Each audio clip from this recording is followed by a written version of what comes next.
কোনোদিন কোনো জালসায় আলোচনা শুনতে পাইনি। নিজে নিজে ভাবলাম যে আমি কোনো না কোনো এক জায়গায় সুযোগ গ্রহণ করি এবং এ বিষয়ে কিছু কথা বলি। কথা হলো যে আমরা মুসলমান সমাজের লোক যেখানে সেখানে একটা শব্দ ব্যবহার করি মাঝে সাঝে, খুব পরিচিত শব্দ, সেটা হলো লজ্জা শরম। কিছু হয়ে গেলেই আমরা বলি ওকে লজ্জা নেই, কিছু হলে আমরা বলি ওকে শরম নেই। কিন্তু বুঝার কথাটা হলো এই যে লজ্জার যেটা কথা আমি বলছি মুখে, সেটা থেকে বুঝাতে চাইছি কি, অনেক মানুষ মনে করে কোনো একটা রমণী যদি নিজের কাপড়গুলোকে ঠিকঠাক ভাবে শরীরে না রাখে, তাহলে আমি তো বলি কি মেয়েটি লজ্জাহীনা। তাহলে কোনো মেয়ে ছেলে যদি বেপরদা হয়ে থাকলো, তো তাকে আমি কি বললাম, মেয়েটিকে লজ্জা নেই। কথাটাকে শিখে রাখুন, লজ্জা আলাদা জিনিস এবং পর্দা আলাদা জিনিস। যেটাকে আমরা বলি বাংলাতে লজ্জা, এটাকে উর্দুতে বলা হয় শরম, এবং যেটাকে আমরা বলি পর্দা, সেটাকে আরবিতে বলা হয় হিজাব। পর্দা আলাদা জিনিস আর লজ্জা আলাদা জিনিস, দুটো এক জিনিস নয়।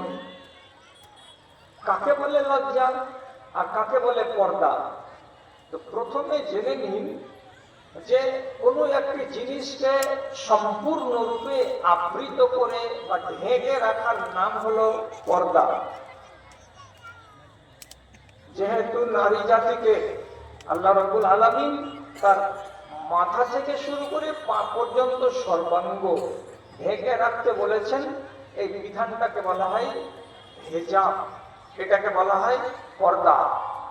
এবার কেউ যদি পর্দা না করে, তাহলে তাকে বলতে হবে আমাকে ঠিকঠাক ভাষায় যে এই মেয়ে ছেলেটি পর্দাহীনা। আর যে মেয়েটি পর্দা করে তাকে বলতে হবে পর্দাশীলা। একটা নারী পর্দাশীল আর একটা নারী পর্দাহীন।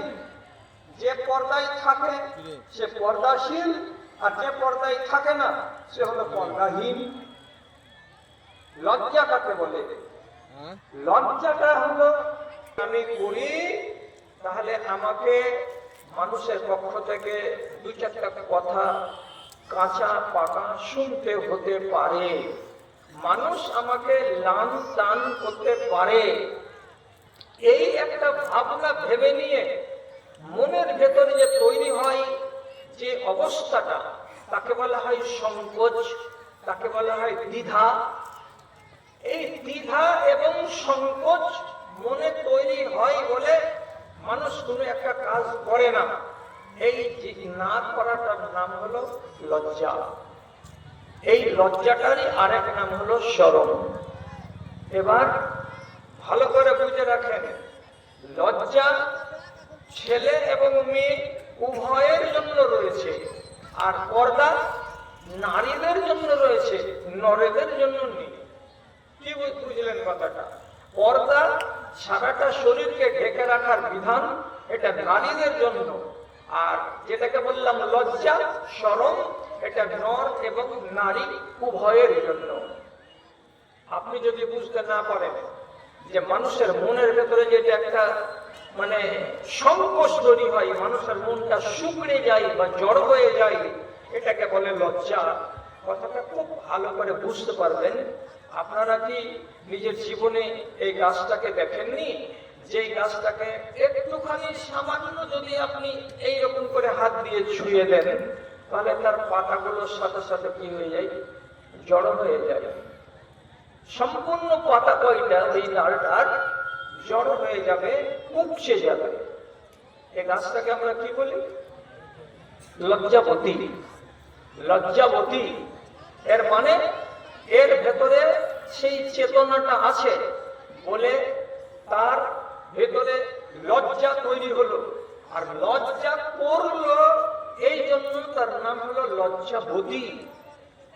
এমনি একটা নারী